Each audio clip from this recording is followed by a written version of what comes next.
Muy buenas tardes, amigos. Esto es Perú 21 TV y mi nombre es Mayra Calderón. Perú 21 ha sacado una investigación especial de parte de nuestro compañero Alex Villarroel, quien ha detectado además que militantes de Perú Libre están siendo funcionarios públicos dentro del gobierno regional de Junín. Básicamente, hay un 25% de más de 400 trabajadores del gobierno regional de Junín que estarían participando activamente dentro del partido de Vladimir Cerrón. Sobre este tema vamos a analizarlo con Silvia Guevara Pérez, especialista en gestión pública. Muy buenas tardes. ¿Cómo estás? Buenas tardes, Mayra. Muchas gracias por la invitación. Si bien es cierto, dentro de esta investigación que se ha podido ver, no se detecta alguna irregularidad, pero sí podría entrever suspicacias de que estas personas que son parte del Partido Perú Libre no hayan llegado por sus propios méritos, sino a través del tarjetazo o a dedo, ¿no? Sí, bueno, acá hay una situación que llama bastante la atención, sobre todo considerando el alto porcentaje de funcionarios que pertenecen a una misma agrupación política, que es un 25%, como bien lo señala el informe Perú 21. Aquí hay que analizar lo que, como tú bien has mencionado, esta situación per se no configura por sí sola algún incumplimiento normativo por sí sola por el mero hecho de pertenecer a un grupo político. Entonces, hay que analizar esto desde un inicio teniendo claro de que de inicio no existe un incumplimiento solo por ese hecho. Habría que entrar a fondo a ver con mayor detenimiento la conducta que ha tenido cada uno de los funcionarios, acordarnos de que al ser un funcionario público se ciñen a un marco legal y dentro de esto se encuentra pues también una ley, que es la ley del Código Ética de la Función Pública, que precisamente lo que menciona, ¿aló? Sí, Aquí estamos, la a lo que escuchamos. hace referencia a esta norma es, por ejemplo, la prohibición de realizar actividades de proselitismo político. Entonces, habría que analizar, por ejemplo, cada caso en particular, sobre todo teniendo en cuenta el último proceso electoral, para poder evaluar algún tipo de conducta de manera individual. Para tener mayor control, muchos analistas han sugerido que la ley Servir debería trasladarse a todos los gobiernos regionales. ¿Qué significa emplear la ley Servir?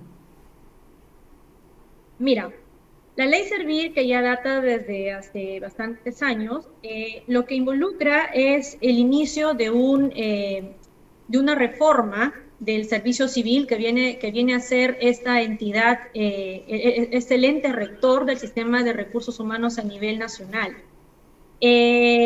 Todas las instituciones públicas y de los diferentes niveles de gobierno están sometidas a este ámbito, a esta norma, pero salvo aquellas que han sido ya excluidas por la propia norma. Los gobiernos regionales, en este caso, y locales, están supeditadas y obligadas a realizar el tránsito.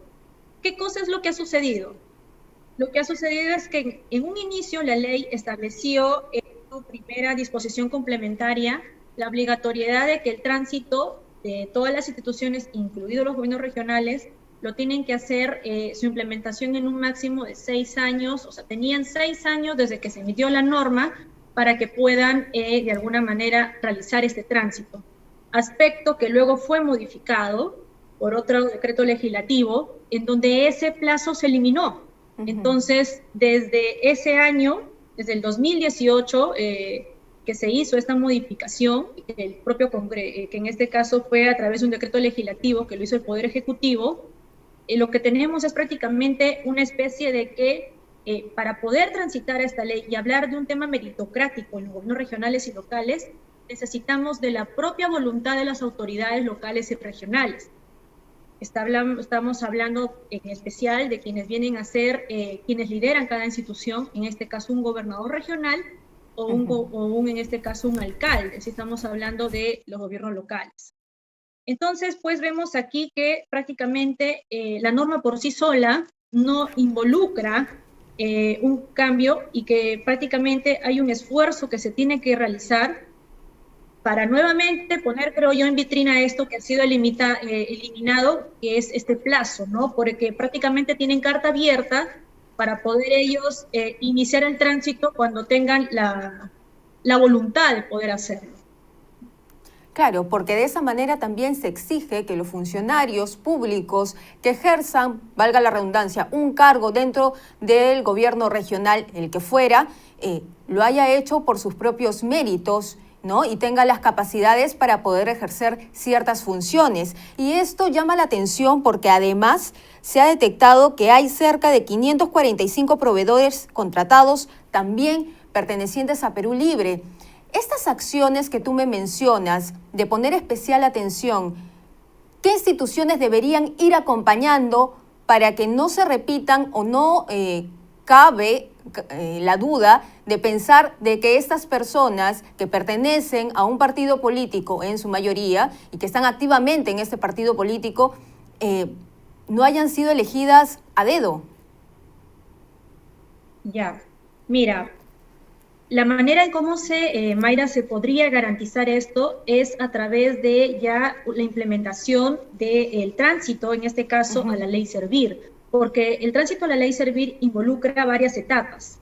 Una de ellas es el tema del mapeo de puestos, el tema de ver los perfiles, de ver cuál es la estructura de la organización, lo cual es validado también por el propio Servir, y de alguna manera ahí ya se establecen parámetros para ver qué perfil se requiere y si la persona que va a estar contratada realmente cumple el perfil y podría ya desempeñar ese cargo. Lo que vemos aquí es que al estar frente a un gobierno regional que no ha implementado, y que esto sí es un dato que es de acceso al público, a nivel nacional, Servir, todavía ninguno de los gobiernos regionales a nivel nacional ha transitado la ley Servir todavía. Están algunos en tránsito, específicamente 58 gobiernos regionales se encuentran en tránsito a la ley Servir y 242 a nivel local. Entonces, hacen un universo todavía que no hacen que esta reforma se concrete, y por ello tenemos este tipo de situaciones que llaman la atención, pero como mencioné en un inicio, de manera per se esto no significa necesariamente algo irregular, salvo que sí hay instrumentos para poder revisar si eso ha sido así, y eso es, bueno, uno, lo que tú me mencionas de los datos de proveedores, que esto ya vendría a estar de la mano dentro de la labor que también le toca realizar a la Contraloría General de la República, a través del control posterior y de los OSIs que tienen a nivel de los gobiernos regionales, para que este tipo de contrataciones dentro de las auditorías puedan ser evidenciados si es que efectivamente ha habido esa irregularidad. La otra manera es de que aquellas personas o funcionarios que conozcan este tipo de situaciones realicen por sí solas una denuncia para que de alguna manera se pueda realizar una investigación, sea por el lado de una contratación a nivel de la Contraloría por un tema administrativo, o si es que han sido testigos de que ha sucedido, se ha dado la comisión de algún tipo de delito. Entonces, sí hay manera, pero lo que sí quisiera mencionarte es que todo funcionario público debe ceñirse a un tema de un código de ética, que en este caso existe una ley, un marco legal. Y hay una prohibición que muchos, sobre todo en estas elecciones, no lo han tomado en cuenta, que es el tema de realizar proselitismo político.